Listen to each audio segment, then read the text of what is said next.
7.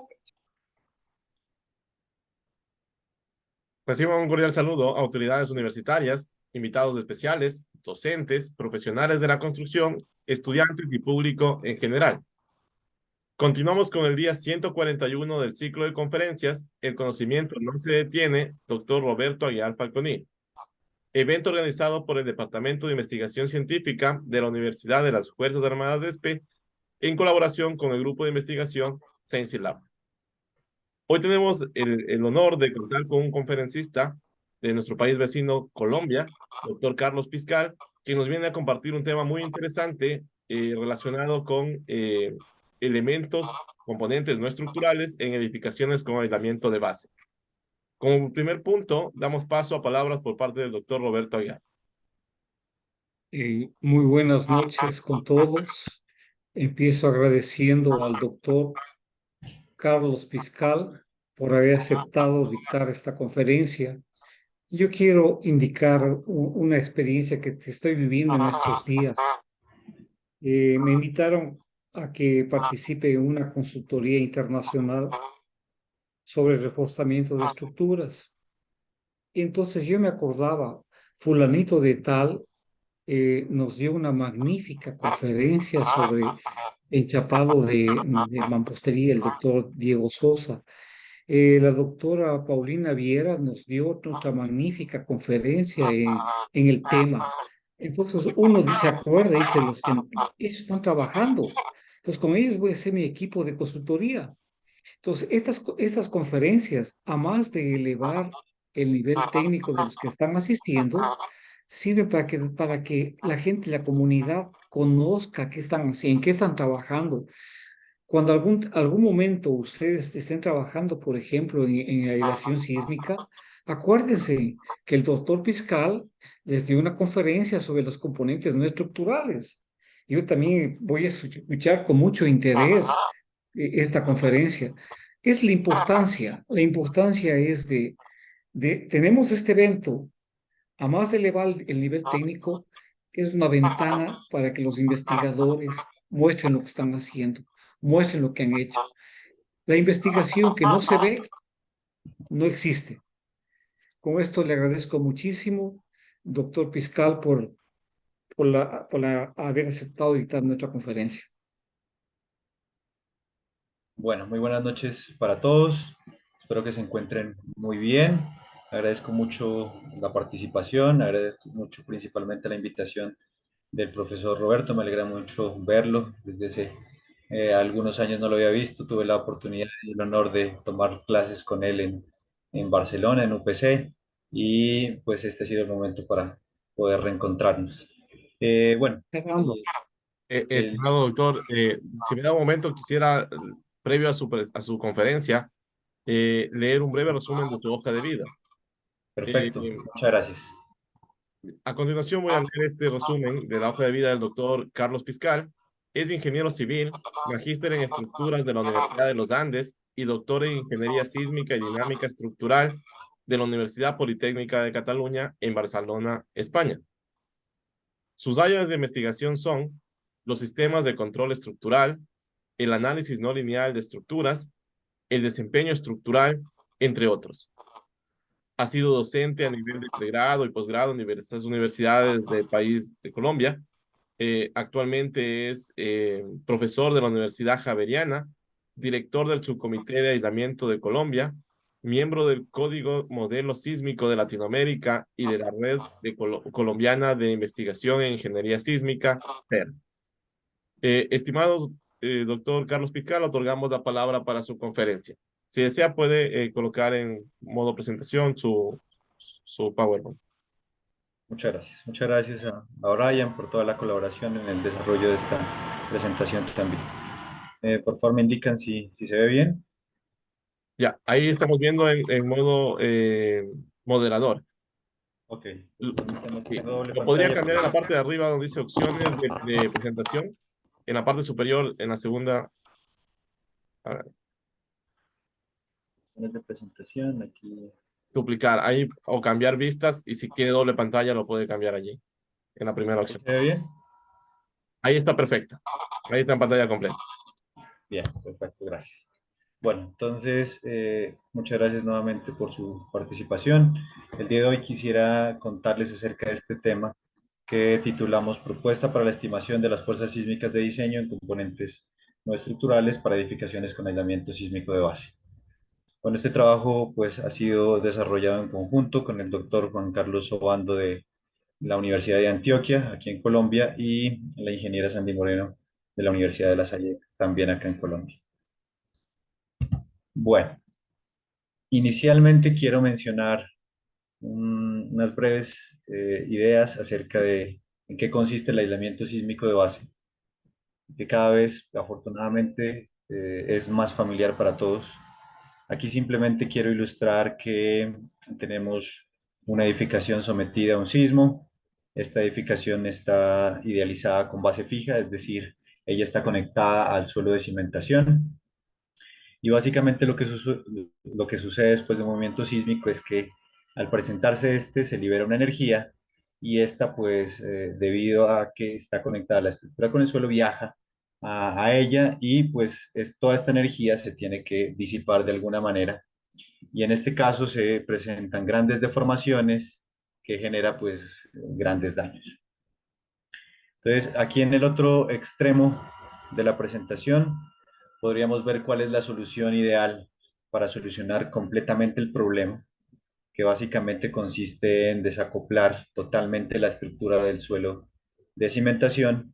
Ya toda la energía que viene del sismo, pues no puede transmitirse a esta debido a que no están conectadas y por ende, pues no va a disipar la estructura ningún tipo de energía y por ende no va a dañarse, ni siquiera llega la energía del sismo a la edificación.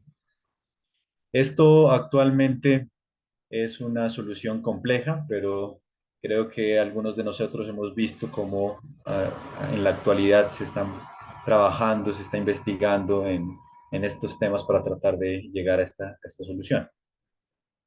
Sin embargo, actualmente lo que tenemos es algo intermedio entre los dos casos extremos, que es lo que pueden observar aquí en la figura central, y es en lo que consiste el aislamiento sísmico de base, que básicamente es un desacople parcial de la estructura con respecto al suelo de cimentación mediante unos dispositivos que son altamente flexibles en la dirección horizontal, pero muy rígidos en la dirección vertical, que se denominan aisladores de base.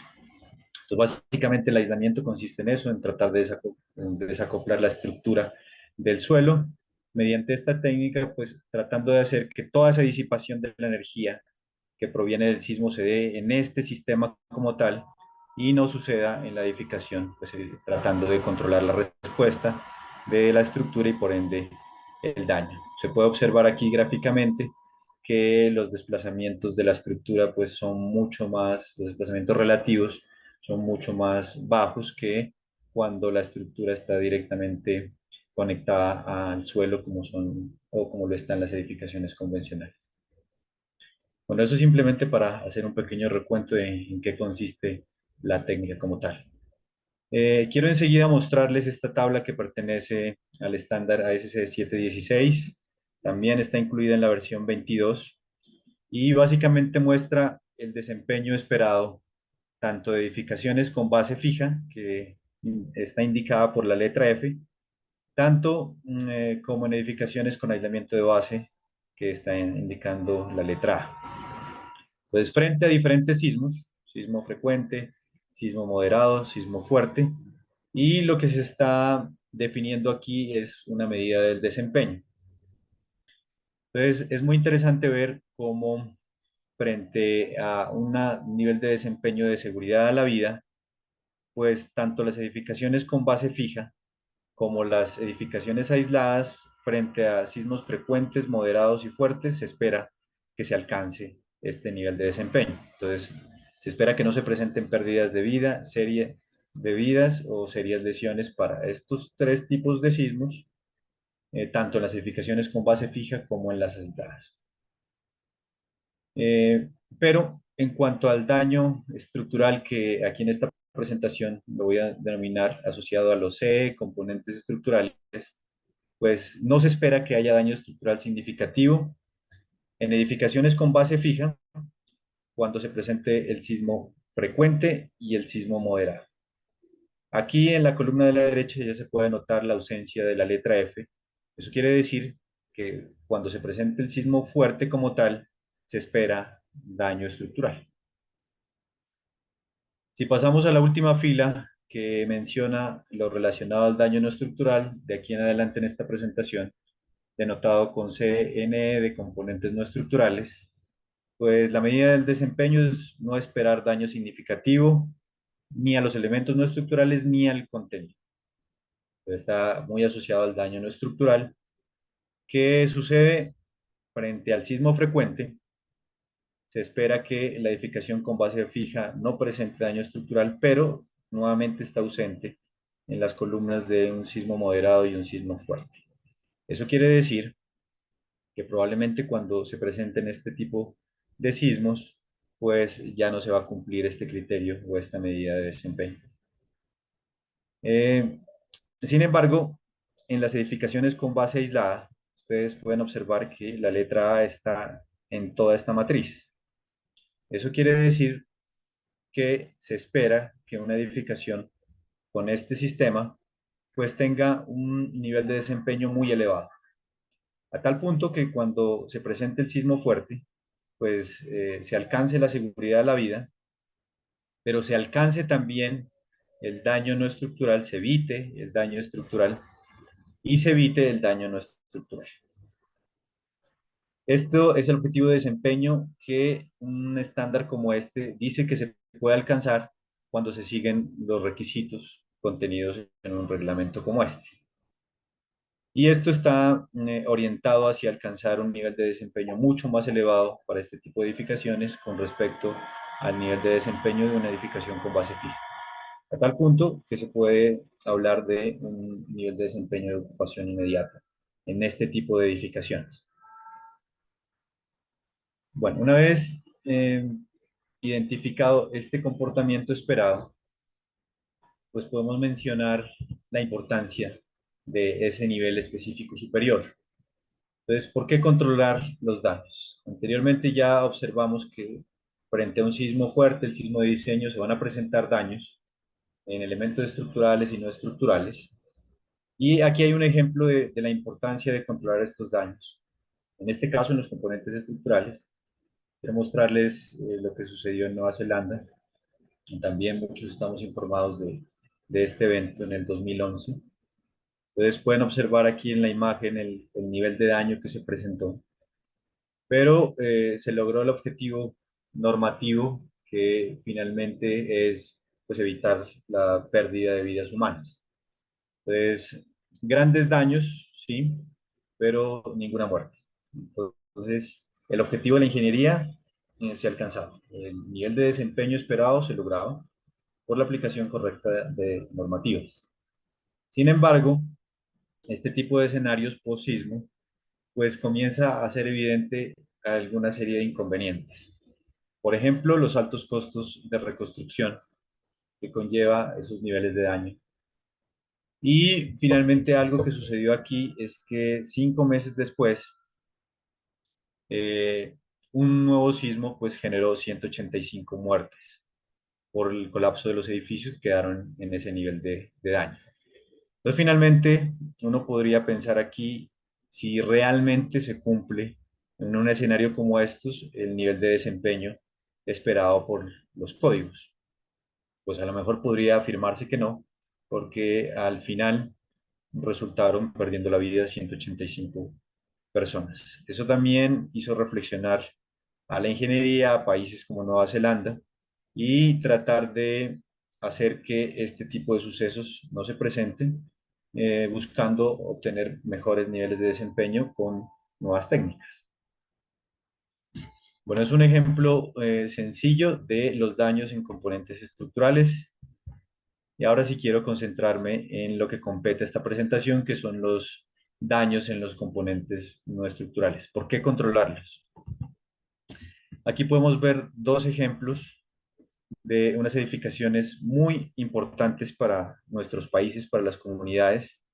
En este tipo de estructuras, lo ideal es que los daños que se presenten pues no obstaculicen su funcionamiento. Son hospitales Y aquí pueden ver en la parte izquierda la imagen de los daños en los componentes no estructurales que se presentaron en una edificación en China después de un sismo.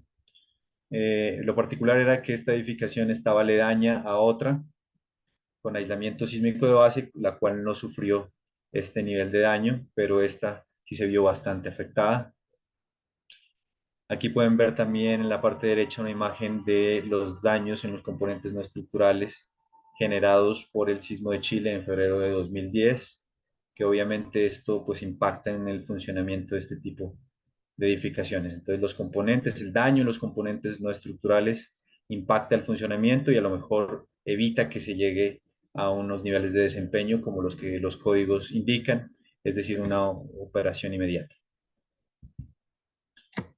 Este que fue un caso que se presentó aquí en Colombia, simplemente yo lo menciono para ver el impacto que puede tener el daño en componentes no estructurales. Esto fue en una ciudad llamada Cali en el 2004, frente a un sismo de 7.2, una profundidad más o menos superficial. Entonces, se presentaron muchos daños en muros divisorios y fachada. Aquí puede observarse la imagen. Mm, Repito que esto es una clínica materno-infantil. Este tipo de daños en las componentes no estructurales pues hicieron que esta edificación estuviese cerrada básicamente 3 años y pues los costos de reparación en esos componentes fueron muy elevados. Y no solo este es el panorama, sino que también esto infortunadamente pues impacta negativamente en aspectos sociales eh, muy delicados como el tener que evacuar a madres gestantes en ese momento o bebés recién nacidos. Y pues vuelvo y menciono que esto puede ser el impacto de los daños en los componentes no estructurales. Y esta imagen, que pues es muy difícil, es muy dura a veces, pero es la realidad que se puede presentar por este tipo de daños. Esto fue muy reciente, nosotros tuvimos hace un par de días un sismo que se denominó el sismo del Calvario, con una magnitud de 6,1 y una profundidad de 30 kilómetros. Y pues este tipo de edificaciones hospitalarias, pues su función es seguir operativas. Infortunadamente en este caso tuvieron que evacuar a todos los pacientes. Y la idea es que este tipo de estructuras, tal como lo mencionaba la tabla que revisamos, pues sean operativas. Una muy buena alternativa es el aislamiento sísmico de base para tratar de evitar esto, estas imágenes. Bien, también quería mostrarles estos resultados de un trabajo del profesor Miranda en el año 2013, pues que indican que los componentes no estructurales, el costo de inversión de los componentes no estructurales es muy alto en los proyectos. Aquí hay tres tipos de estructuras, un hospital, un hotel y una oficina, y se puede notar cómo en los tres los componentes no estructurales tienen un porcentaje muy alto de inversión, comparado con los otros dos que corresponden al contenido y al componente estructural como tal. Entonces es de muchísima relevancia estudiar el comportamiento de estos y su adecuado diseño para alcanzar ese nivel de ocupación inmediata que los reglamentos indican. Bien, entonces en Colombia se ha venido trabajando en el desarrollo de una futura norma para edificios con aislamiento sísmico. A día de hoy llevamos 6 años trabajando en el proyecto, ya gracias a Dios estamos muy próximos a que este documento salga a la luz. Y uno de los temas que nos interesó fue cómo realizar un diseño adecuado de los componentes no estructurales en este tipo de edificaciones, utilizando los métodos simplificados. Entonces, al no tener nosotros una normativa propia, y eso sucede en varios países de Latinoamérica, pues iniciamos remitiendo a las personas que estaban interesadas en diseñar este tipo de estructuras a documentos internacionales, en ese momento a FEMA 450 y a SC 710. Entonces, cuando uno revisa estos documentos, pues encuentra los numerales correspondientes que indican que al intentar diseñar, al querer diseñar elementos no estructurales para edificaciones aisladas, pues se remitan al capítulo 13. Cuando nos dirigimos al capítulo 13 de este documento, este está dirigido estrictamente al diseño de los componentes no estructurales.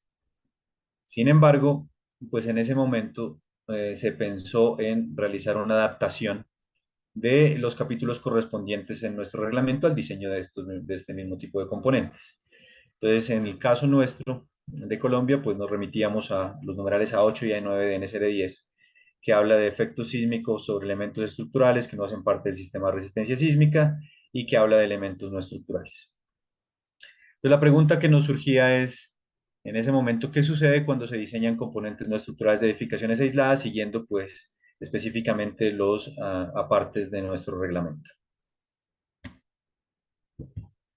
Entonces, para poder responder esa pregunta, nos planteamos un proyecto tipo, una estructura muy sencilla, compuesta de 6 niveles en este caso, con muros divisorios, con muros de fachada, y pues básicamente el sistema es un sistema de pórticos resistentes a momento.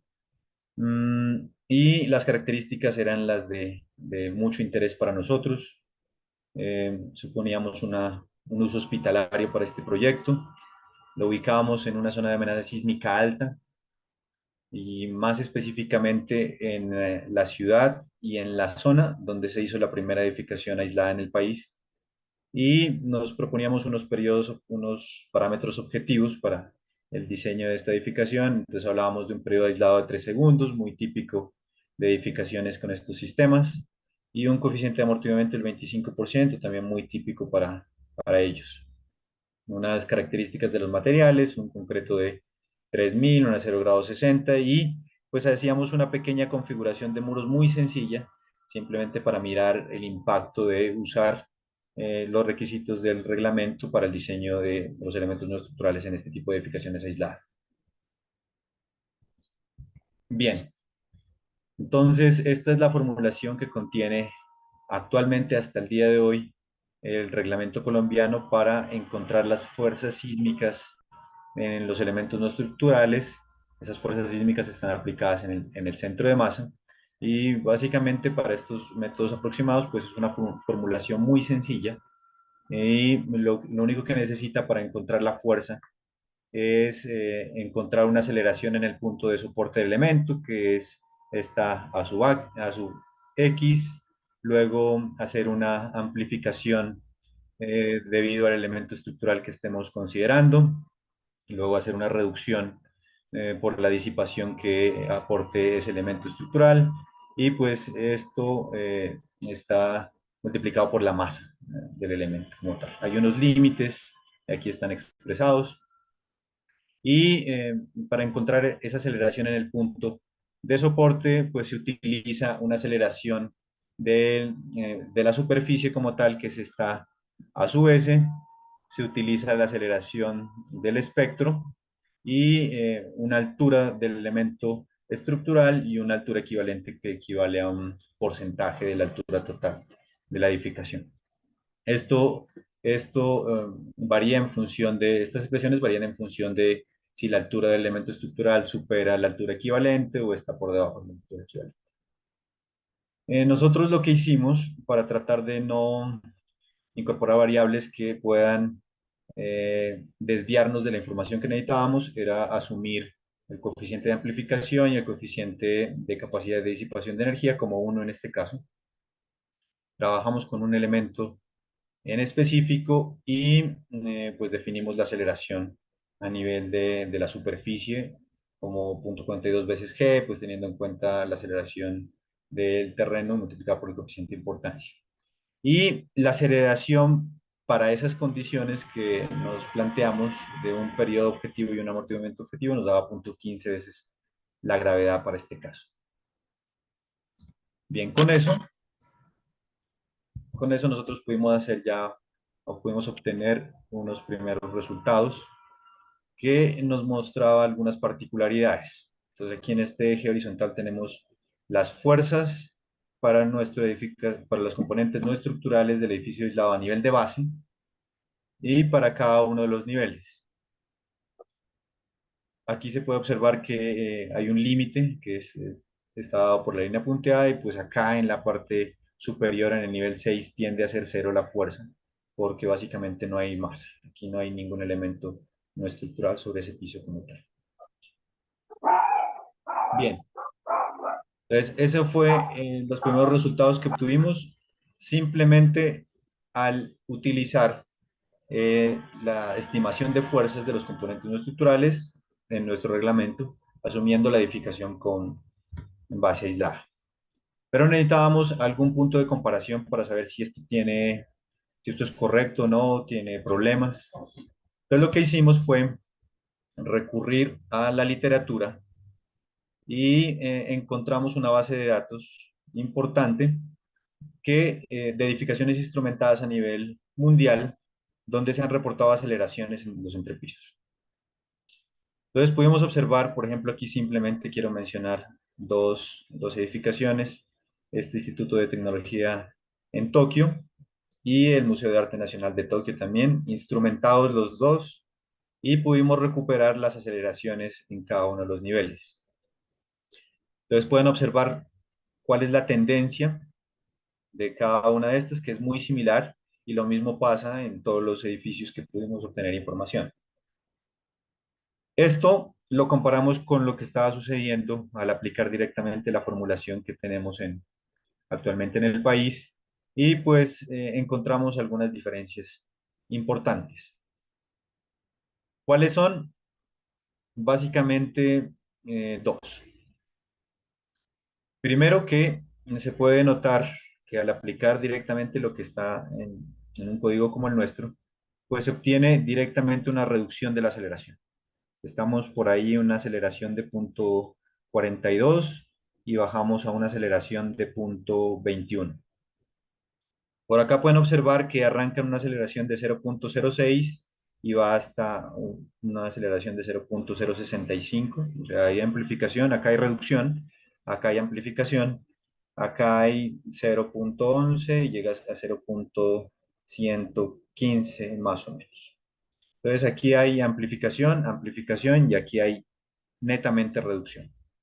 Era algo que nos llamaba mucho la atención. Y por otra parte, que los valores de aceleración en estos casos eran muy bajos, a pesar de ser una zona de amenaza sísmica muy importante. Pero por aquí la aceleración era muy elevada. Este problema que se presenta cuando uno utiliza eh, estimación de fuerzas para edificaciones con base fija obedece a que este tipo de formulaciones no tienen en cuenta la reducción de la aceleración debido al efecto del aislamiento sísmico. Entonces, por eso, básicamente, este valor de aceleración pues, es tan elevado con respecto a este valor. Listo. Entonces, esa primera parte nos permitió identificar que a lo mejor lo que está actualmente en nuestro reglamento para la estimación de fuerzas en este tipo de componentes no aplica cuando la edificación tiene aislamiento sísmico de base. Entonces, se pensó que pues, la alternativa es utilizar directamente lo que tienen los reglamentos internacionales, como lo es ASC 710 o ASC 716, que para los métodos simplificados es una formulación también muy sencilla, como lo pueden observar aquí, que básicamente tiene en cuenta la aceleración en el terreno, que está representada aquí por un 40% de SDS. Tiene en cuenta también el peso, el factor de modificación de respuesta, el coeficiente de importancia, y ahora una relación entre la altura. Eh, esta, estas expresiones ahora indican un incremento lineal en la aceleración que pues tiende a ser mucho más acorde a lo que miramos allá en los edificios instrumentados, incrementos de aceleraciones, y eso sabemos que funciona de esa manera cuando tenemos edificaciones con base fija, sobre todo en periodos cortos, que hay amplificación, y pues estas realmente son edificaciones bajas que deberían probablemente presentar ese tipo de incrementos, no reducciones. Hay unos límites también, aquí no están pintados, pero hay un límite máximo y un límite mínimo de las fuerzas en cada uno de los niveles y se planteó esto como una opción para poder continuar en el proceso, en el estudio.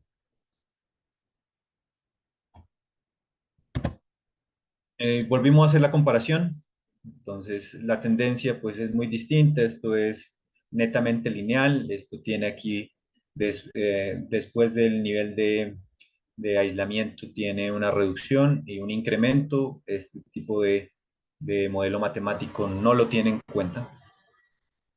Y nuevamente las aceleraciones son muy elevadas. Y eso está resumido aquí en la parte inferior. Entonces, nuevamente notamos que el inconveniente de utilizar este tipo de formulaciones matemáticas que el mismo estándar SS716 lo recomienda, pues puede presentarse en el hecho de que no se tiene en cuenta la reducción de la aceleración en el nivel por encima del nivel de aislamiento.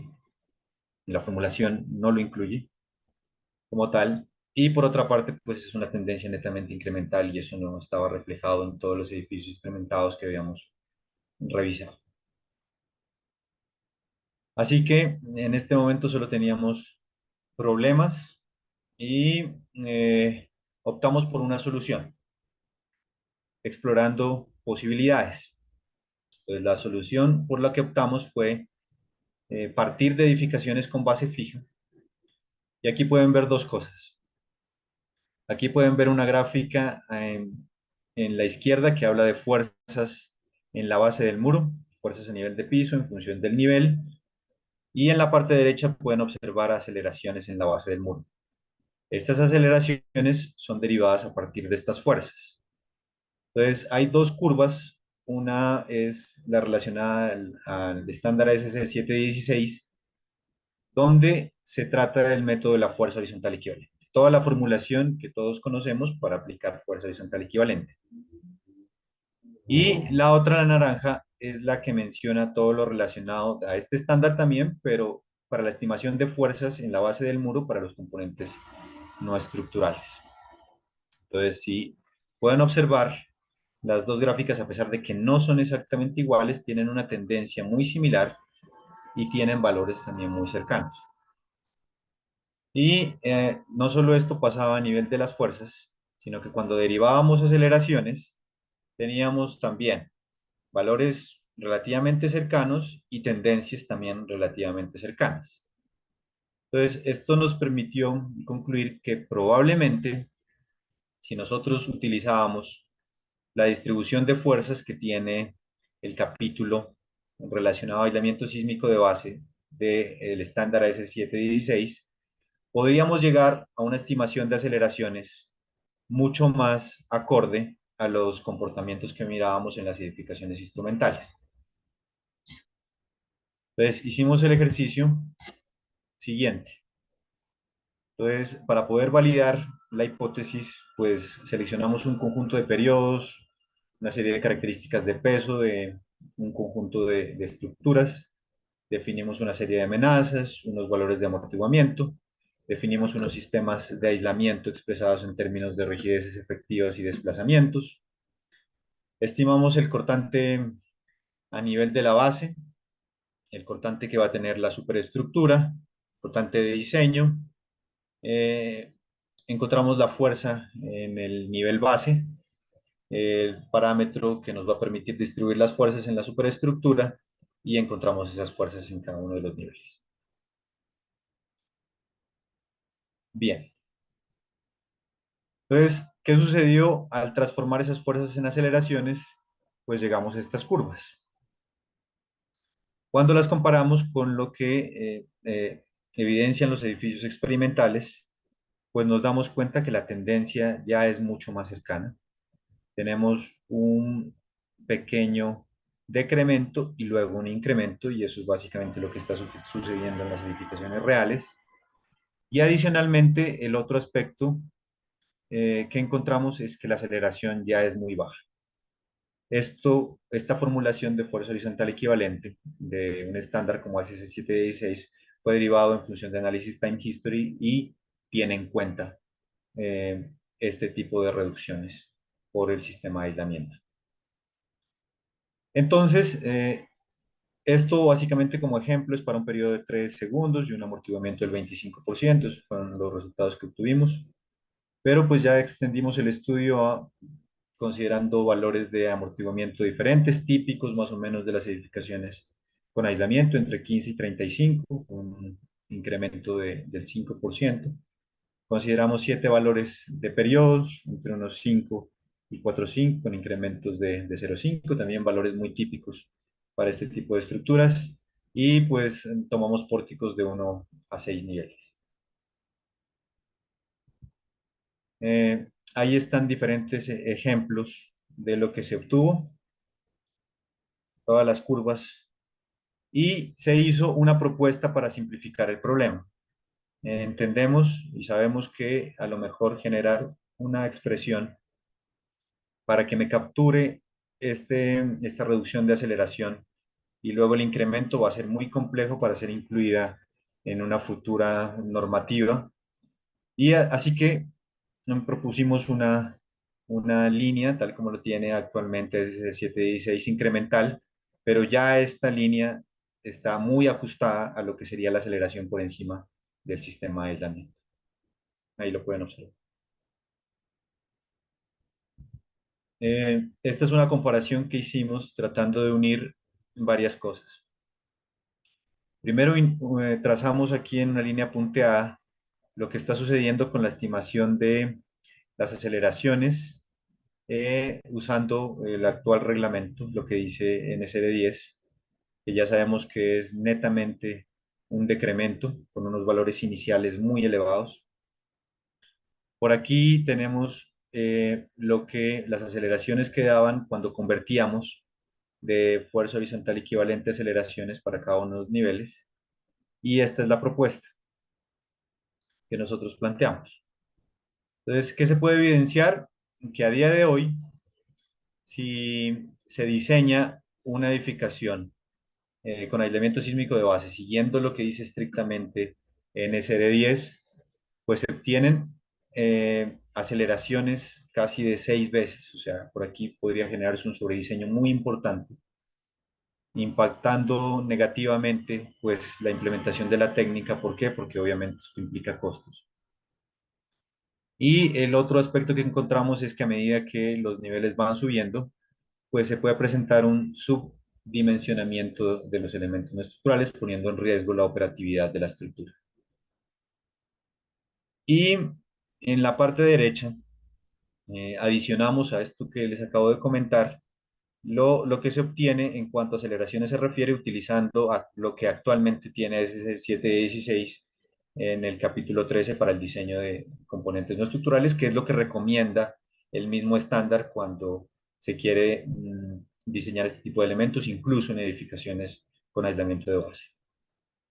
Esto hace evidente que esta consideración también hace una sobreestimación muy importante del punto de partida, pues y aún más cuando ya estamos en los niveles superiores.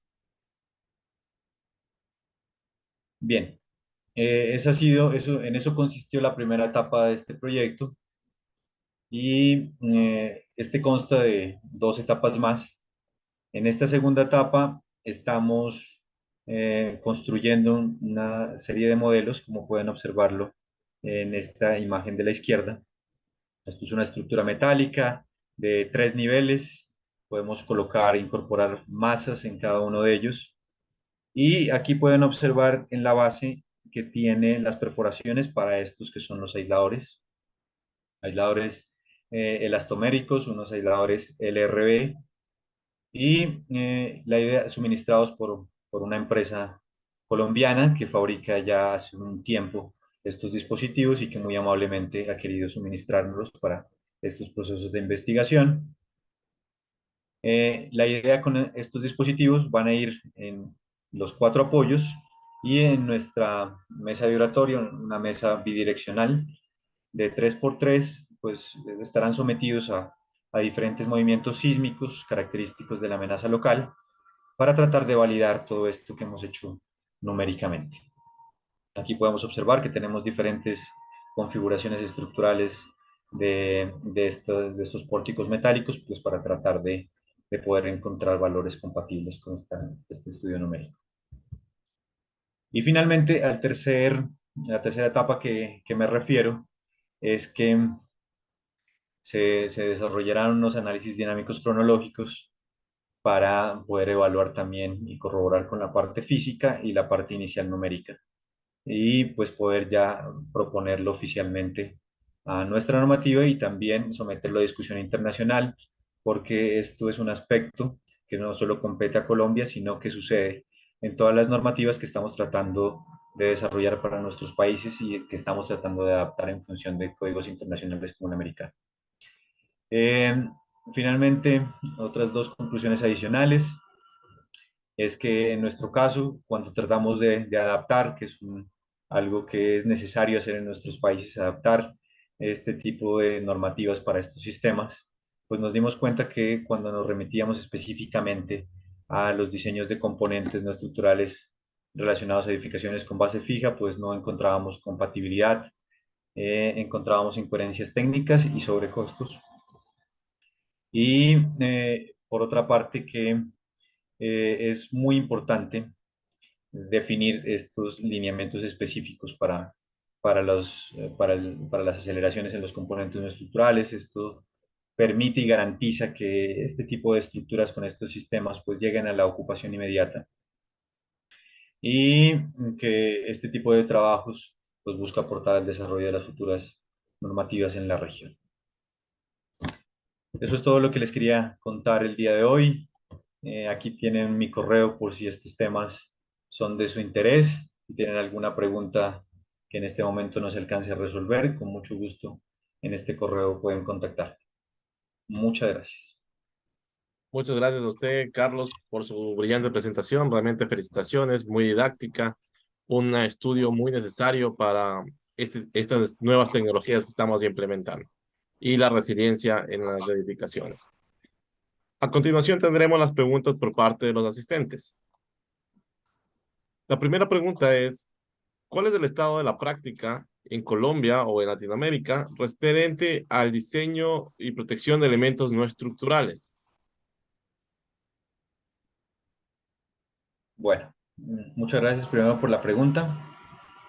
Y realmente yo hablo a nivel de Colombia, que es donde resido, y cada vez trabajamos mucho más en la protección de este tipo de elementos. Sabemos la importancia y los infortunados sucesos que se han presentado pues, por los daños y los colapsos de este tipo de elementos no estructurales en las edificaciones. Entonces, cada vez se avanza mucho más a nivel de Colombia y ahí sí me atrevo a decir que a nivel de Latinoamérica. Muchas normativas a nivel mundial también vienen trabajando muy fuertemente. Entonces, la conclusión es que el avance es significativo y hay un interés muy importante en el diseño adecuado de las componentes no estructurales.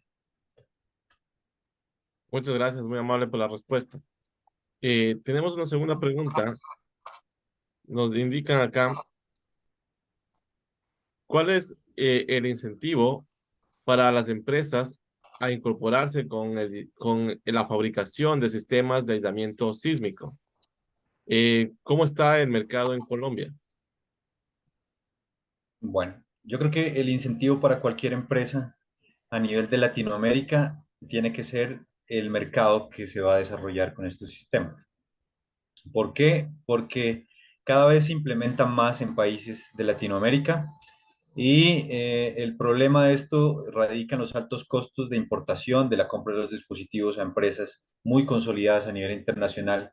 Así que una de las formas para que el sistema sea mucho más empleado es llegando a obtener dispositivos locales.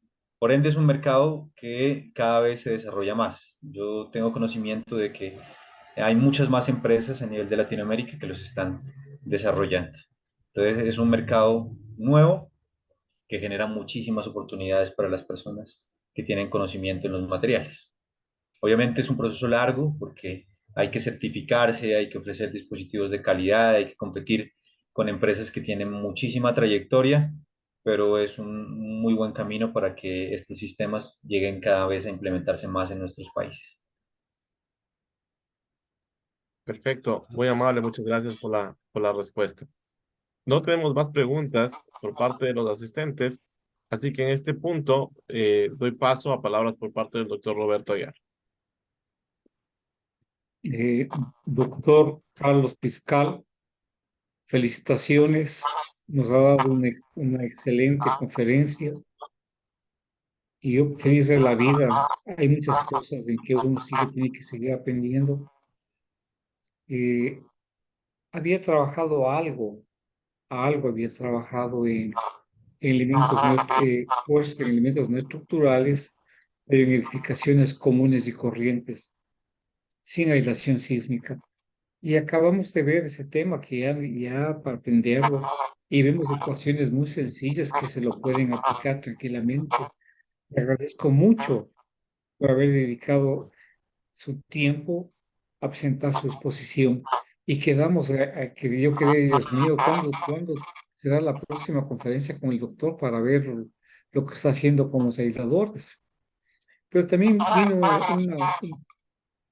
una inquietud. En Cali habían dos edificios con aislación sísmica. El uno creo que se llamaba la Clínica Amigo, algo así era el nombre. Un edificio era pequeño, de pocos, dos pisos, creo, o tres pisos, no me acuerdo bien. Lo que sí me acuerdo que los aisladores lo colocaron sobre las columnas del primer piso. En cambio, el otro edificio era alto. Y a mí me llamó la atención de que colocaron los aisladores por decirle algo, en el sexto piso. Es verdad que tenía tres subsuelos, algo así.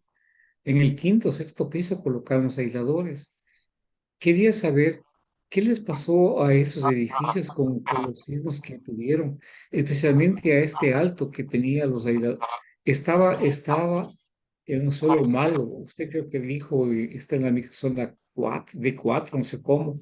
¿Nos puede comentar algo al respecto, por favor? Claro que sí, profe.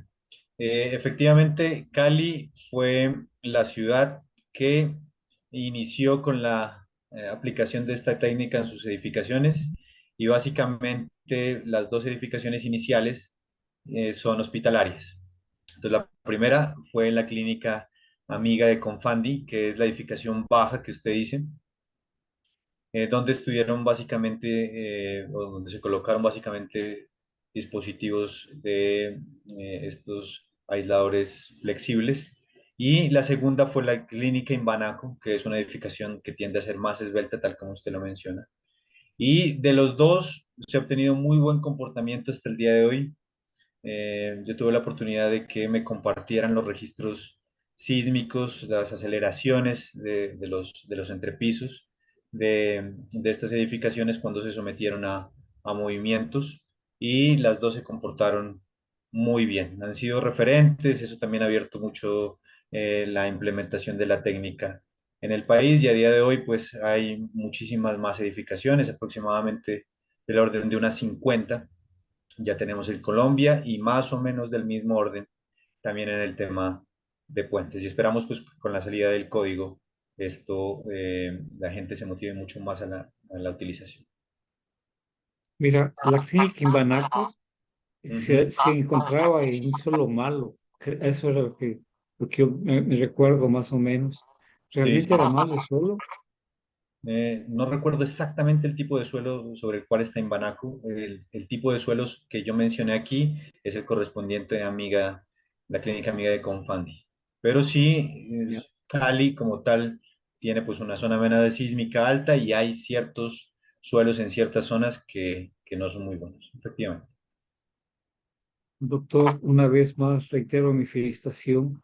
Una extraordinaria conferencia y muy didáctica. Me gustó mucho ahí con las ecuaciones y el ejemplo. Eso me encanta, me encanta. Le agradezco mucho y espero tenerle otra vez como conferencista en un futuro cercano. Muchas gracias. A usted muchas gracias y muchas gracias a todos los asistentes. Espero que tengan una buena noche, que descansen. Muy amables a todos. Un gusto. Hasta la Gracias. próxima oportunidad que con mucho gusto ante su llamado atenderemos. Hasta luego. Gracias. Antes de Otro día. despedirnos, yo quisiera compartirles un certificado Voy a compartir mi pantalla, compartir un certificado de reconocimiento que se otorga doctor Carlos Mario Piscal en agradecimiento a la difusión de su conocimiento y su valiosa participación en este espacio con el tema propuesta para la estimación de las fuerzas sísmicas en el diseño en componentes no estructurales en edificaciones con aislamiento de base. Felicitaciones una vez más por la presentación, felicitaciones también por todo el trabajo desarrollado en las normativas, en estos modelos propuestos y también en el trabajo de laboratorio que están desarrollando en la universidad en la que es parte. Nuestros colegas, amigos de Colombia tienen unos laboratorios excelentes y estoy seguro de que de allí vamos a nutrirnos todos como región. Éxitos en esa labor. Gracias también a todos los asistentes, su participación nos motiva a continuar lunes a lunes con conferencistas de alto nivel, como lo tuvimos el día de hoy con el doctor Carlos Piscal. Así que reiteramos nuestra invitación todos los lunes, 19 horas. Ahora sí, que tengan una muy buena noche, pasen muy bien. Hasta una Muchas próxima gracias. oportunidad. Buenas noches. Muchas gracias. Hasta luego. Gracias. Hasta luego, adiós.